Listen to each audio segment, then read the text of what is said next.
Ever wonder why your inventory or your listing's not selling? Let's talk about the problem with listing. Yeah, we do have problems with listings right now. We want to kind of bring you up to speed about what's happening with them, what the data is showing, and then what you can do about it. My name's Ming Richardson. I'm the compliance broker for Maximum One Realty and Realtor And Partners. my name is Alan Richardson, and we're here to kind of walk you through everything that we kind of see going on and try and prepare you for how to take advantage in a positive way what we're seeing happen in the market. So right now, the typical owner stay put about 12 Well, that's years. nationally, though, Right. right? Here in Atlanta, our average homeowner sits there between 9 and 10 years. It's like 9.5 years for here. Now, we're a little bit less than the national average, which I guess is okay. Well, we're a Um, major hub and there's a lot of moving parts, and yep. Atlanta's always growing. But still, we have sellers who are on average staying in their home for around 10 years here in the Atlanta area. So that therein lies one of our first challenges, and that is our sellers are.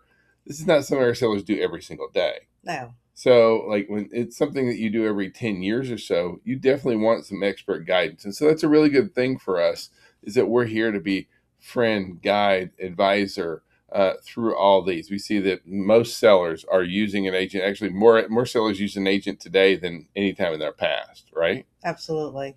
So, but when you start looking at who's in the market, right? Is it buyers or sellers? Who do we have more in the market right now? Right now, we have more seller than buyers. And So 50% more. Well, and that's a big shift for a lot of folks that have not been in the business for a A substantial minute. amount of time, right? Yeah. I mean, we haven't seen a balanced or even a buyer's market since 2012, 2011. So if you haven't been in the business for like 12, 13, 14 2008, years, yeah, I mean, 2009. well, those were very distinct, but that market carried through all the way until 2012. So if you haven't been in the market for 12, you've been a realtor for 12 or 13 years, you've never really seen a buyer's market. You've never really seen a balanced market. And for a lot of real estate folks, that's kind of like a big throw off. It feels like they're putting on somebody else's jeans. It just didn't feel right. So we are seeing a bit of a shift where we're having more sellers than we are having buyers. And that is Absolutely. that is really causing some head scratching. Let's put it that way. So currently, believe it or not, about half of the house inventory is stale. Now, here in the Atlanta area, over 51% of our inventory are stale, right? That means that they've been on the market for at least 60 days and are still active. Those aren't under contract. And so the fact that we have a lot of stale inventory is kind of an interesting data point, both for our sellers, but also for our buyers. For the sellers, the big challenge is that a lot of our sellers still think as soon as you put an offer in I mean, as soon as A you list house your home, listed, right? that immediately, oh, am I going to get two or three offers next week? That's not the market that we're in. Right now, our average days on market is around 75 days on market, 2.5 months. And so we start off with making sure that we have to set clear expectations or we can't meet expectations. So right now, a lot of our inventory is what's called stale inventory. We have a record high amount of inventory that is on the market, but is old. It's much, much older. And so much in housing runs on new listings that this is kind of a big shift. So it's creating some opportunities for buyers, Absolutely. but it's also kind of making sure that our sellers are being very realistic. Optimistic pricing is not a seller's friend. Putting property out like, oh, let's try this. Okay, let's try this is just a recipe for let's sit on the market for a long time until the market smacks us in the head. That's kind of what we're It seeing happens. happen honestly right now. So overall inventory is it is up from where we were last year a little bit. We're still down from where we were a couple of years ago now, and there's a lot of economic factors, inflation, gas prices, what's been going on in the Middle East, all that's kind of going on. But that doesn't change the fact that your sellers need to sell and we have buyers that need to buy. And Correct. that's going to continue to kind of be a big factor that we see moving forward. Now, earlier this year, we saw a lot of sellers that were looking at doing price cuts. As a matter of fact, There's February was actually one of the highest ones. yeah, we earlier this year we saw a lot more significant price cuts. But one thing that we see every year, kind of moving into this, Sellers are not willing to make price cuts in spring because they know this is like an open season. right? So our sellers are coming into spring, and sellers in spring tend not to make a lot of price cuts. They know the market tends to heat up in the spring. We have our spring summer buying season, and a lot of sellers have waited to put their house on the market. So we see a lot less concessions hitting our market at the same time during spring. Now, when you put all that together, and then you got to look at, all right, what do we have to do to make sure that our house is as marketable as possible so that we can sell this property in the shortest amount of time possible for the most money to net the highest amount to our sellers? Make sure when you have a conversation with your seller that there's no lingering odor in the home. Well, yeah. Because that, when you walk in a house, that's if you smell something unpleasant, the rest of the experience will not go well. Well, I mean, the odor is a huge deal. But first, let me kind of jump off here a little bit and say, if you want to be an amazing listing agent, you need to embrace having difficult conversations. I mean, I can't tell you how many times we go into a house and you walk in and, like Ming said, it stinks. And you're like, I know the listing agent had to notice this. Why would the listing agent not acknowledge or at least prepare? Sometimes we see a lot of things going on as far as like, oh, they poured on 4 gallons of Febreze, and that is clearly somebody's trying to hide something. Sometimes they just completely act like nothing's going on at all. But if you don't address these issues, a couple of things are going to happen. One is everybody else already knows it. You're going to end up losing the listing. You aren't What's the protecting your. difference? I mean, Right. like it's not now. Let me be honest. It's not a fun conversation to sit down with a seller and be like, "Ma'am, your house smells." Well, I what you can mean, do you is can't barely be mean like you that. can't do that. So take a little finesse. So basically, say imagine yourself as a buyer when you walk in. What do you notice? Yeah.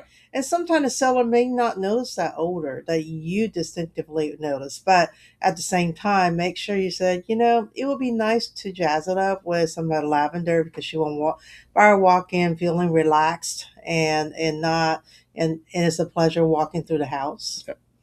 Well, all these things that we're about to go through with you, what we want you to understand is these aren't necessarily fun conversations. But if you don't address them, they're going to cost your sellers money Not only and that, time. it's a relationship between you and your seller. They gonna look at you like, why hasn't my house been sold yet? Why have you done your job? So sometimes it's not always easy to walk away from a listing when you know that it's just not gonna work out. Yeah.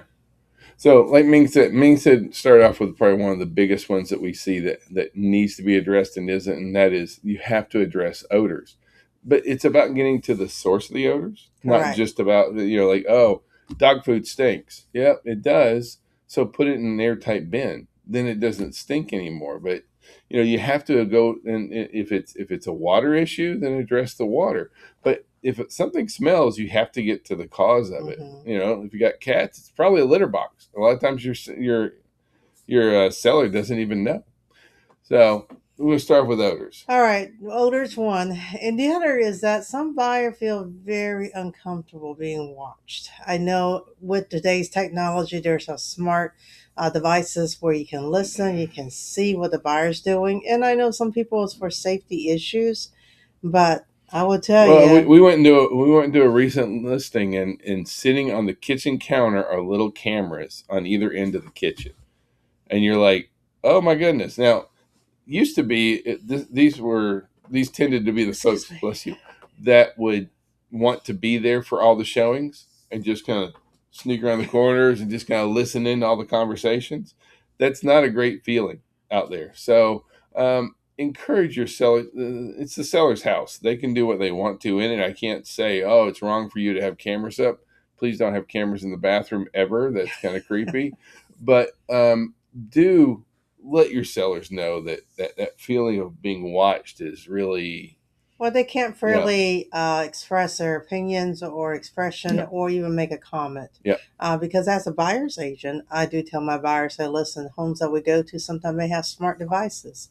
I would encourage you not to say anything or do anything while you're there. yeah, So, anyways, that nobody like being yeah, watched. They want to walk in and feel like this is their next home. yeah. So, Next one is going to be too much seller, and what we mean by that is the seller haven't decluttered or they haven't depersonalized the home. We know one property you walk in and there's 55 pictures of the grandkids, like right down the hall. everywhere, you It's can't a get away from. progression. Well, but a buyer cannot they can't picture themselves living in that home because all they can see are family photographs everywhere. So like depersonalizing a home is an important step for two people. For one, it's definitely important for the person buying the home, but for the person selling the home, when they depersonalize, they've made that emotional leap that this is where I'm leaving. This is not my forever home anymore. Well, and that also, if the seller is going to move anyways, go ahead, put those precious items in the box, and so you're not having at the last minute packing everything in a hurry.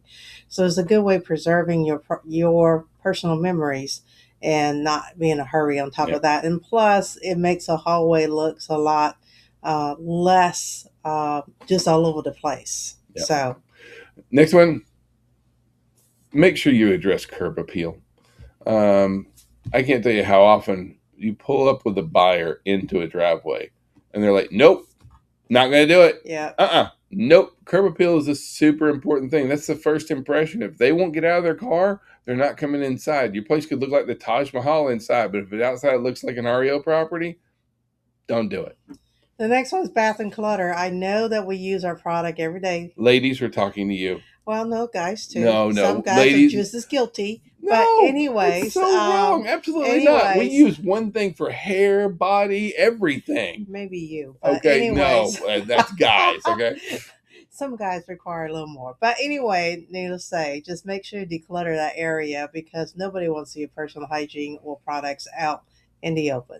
Well, it makes it look like there's not any storage space in there, and sometimes the sinks are just completely covered. It's a big, big deal.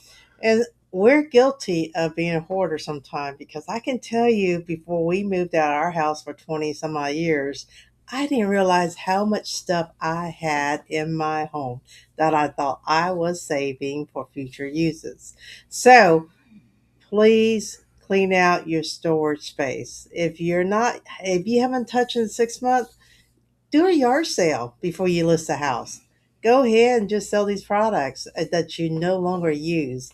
But Well, but do the big deal with having the overstuffed storage spaces is it makes it look like your home has no storage. and it also looks very cluttered. That the buyer Yeah. can't think where they can put their product because you have put a lot of blankets that you have saved over the years in a closet that you're never going to touch. Well, we just went through a house where you open the coat closet and the door springs open and like all these sleeves come out and a ball comes rolling across the floor and you're like, oh man, there's not much storage. It was a huge front closet, but there was so much crap in it, it just You wouldn't couldn't do it. see it. Yeah. So, Yep. all right. All right. So slide cover up.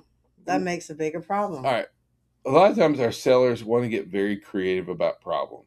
Now, sometimes they think they're being really creative when really they are just putting band-aids on bigger issues. We've seen sellers sometimes do things that they thought was sly or Creative. creative is a good way to put it. Like address that. Don't let your sellers try and cover anything up. It's going to come out in the inspections. It needs to be disclosed in the disclosure. Just don't do it. Next one is one that we see. Overpricing. It's so big, like overpricing. When it comes to pricing, please, please do a comparative market analysis. Go and show the comparative market analysis to your sellers and say, here's all the homes in your area that are similar to yours, and this is all the prices for these properties. This is who we're competing with. And then these are all the homes in here that are currently under contract. These are properties that buyers are willing to put under contract. And then down here, these are all the properties that Sold. This is what a buyer was willing to spend. Now, wouldn't you agree that your home is probably going to be priced somewhere in this range? And the sellers go, yeah. Well, there you Well, go. You sometimes now you got they'll them in. disagree with you. They're like, well, but this. It's really hard when you get You them when you know, show them the data, though. and when you show them data, they still want to argue. That's when you, as an agent, decide whether or not you're Yep. going to take on that listing or not, because that can be a bigger issue down the road when the seller feel like, especially you, if you're the second or third agents, Mm-hmm. and the seller is insistent on certain price point that we know in today's market is not going to fetch. Yep. Next one, light sells houses, dark kills sales. We need our sellers to open the blinds up, move the curtains all the way up, turn the lights on before all showings. Light sells houses. Dark spaces, they're creepy. Nobody wants to go in them. Light sells houses. So I know a lot of times our sellers don't like to open the blinds. They don't like to leave the lights on. I get it. No one likes to waste electricity. But you're going into a showing. We need it to show great. Light sells houses. Correct. Next thing, your kitchen. The kitchen has to be tidy. When you go into a new construction neighborhood, the kitchen, there's not a single thing on the counters. And everybody goes, Maybe a couple pieces of oh, look how decor. nice the kitchens are great. I think that's what we all envision our kitchen looks That's like, what but in everyone, reality, yeah. it's really not. But our appliances have appliances, and Right. there's stuff everywhere. So clear the counters off. It's such a big deal to get in there. Next one, Visible dirt. being clean. This one is a tough one to talk to your sellers about. It's hard to say, hey, your house is dirty. But like a dirty house sells for significantly less than a clean house. Do they need to bring in a service? Do they need to take a weekend And I and know really invest in sometimes, there? especially with owners, seller that has pets, I know that's very difficult. But just let them know this is a temporary thing. They just got to keep up with it. Get a swift dust or a little handheld vacuum and Yep. just kind of clean it up, freshen it up before anybody comes in. Yep. But if they maintain it, it would not be such a big deal. I do have pets, and I know how hard it is sometimes to maintain when they go in and out the house. Our next one is price versus condition. Like you can't sell move-in ready at the top of the market when it's not move-in ready at the top of the market condition. Condition and price must match. We can't get you this price for this condition. That's just not how it works. A lot of buyer knows that when they have to put equity sweat, they're okay with a lesser price. But if you're listening at premium and they got to come in and do all these work, that's not going to work. Yeah. All right. Next, avoid crazy colors. Big, bold color overload. You may do that for you. That's not great for selling. We have some friends. They went to Auburn. Everything in their entire basement is all orange and blue. And if you're not an Auburn fan, that's a huge turnoff. So just avoid really bold colors. For years, we still have some of our ladies that like, I need a bright red accent wall. No, you don't. Guilty before. Yeah, okay. Not anymore. Yeah, exactly. All right, guys, this one's for you fellas. Your garage has to be neat. Your garage has to be tidy. We can't have 500 dead flies in the windows of the garage. All your tools have to get put away. Things need to fit on the shelves. It needs to be cleaned up. It does. I'm not selling. So that's all I'm going to say on there. Oh, that's funny. All right, next one is online versus in-person letdown. We're seeing agents using AI right now, and they're taking crappy photos and they're dumping them into AI, and they're getting these really interesting, good-looking houses. Mm-hmm. And then the buyer goes to these houses, and they're like, what the heck happened to the house, right? It looks like somebody broke in and made it all nasty. Please make sure that yes, we use a photographer. We get wide angle lenses. We have plenty of lighting. Our photos look great. But original. But we will catfish a realtor headshot in a second, right? I mean, we have our big hair pictures from back in the day and 20 years and 20 pounds ago head pictures. Don't do that with listings, okay? Next issue, pets. Pets is a tough one because right now There are babies. Well, 75% of people have pets. Only 25% of people had kids. Pets are a bigger deal than kids are right now. I know it sounds weird to put it that way, but like, and we've been told by a seller who said, "Look, my pitties have never been in a crate." Well, then you got to take your pitties out of here for all the showings because we can't leave two pit bulls roaming the house for showings, right? And so, but you have to be understanding because these are their babies. These like pets are a part of the family. Buyers make choices for pets. Sellers make concessions about showing houses and Hmm. things like that. So pet is an important conversation to have. The next one's DIY regrets. Well, we've all seen where the homeowner thought, I can do this. I'm going to rebuild the deck, and they get about 25% into it and be like, "Whoo! That was way more work I thought I was ready for," and so they just kind of leave it. Now the whole thing looks like a big jacked up mess. So if they can't finish a job, it may be time to bring somebody in And complete to it. get it going. Yep. The next one's too high tech. Look, we have a lot of high tech house tools that we can utilize. Sometimes it goes a little bit too far. I think that we need to, yeah, I mean, we have the smart thermostats, we have the doorbells, that kind of stuff. But gosh, we're seeing some folks that are going just way over the top and now expecting that that's going to comp out. We It's see, not. yeah, So those are for your own personal enjoyment. Just yep, like when you know, build a pool. Those are for personal enjoyment. You will never get the amount of money yep. for what you put in. Now, we talked about curb appeal, but please make sure that the outside of the house has been addressed because a lot of times our sellers are house blind, meaning they haven't looked at the outside of their house in ages. The windows may be dry rotted. You may have missing shingles on the roof. You may have trim that has some kind of dry rot on it, that kind of stuff. Door frame. So make sure that a real good visual inspection. Sometimes one of the best things you just walk around with your seller because sometimes they'll go, "Oh my gosh, I've lived here for 20 years or 10 years, the average, right?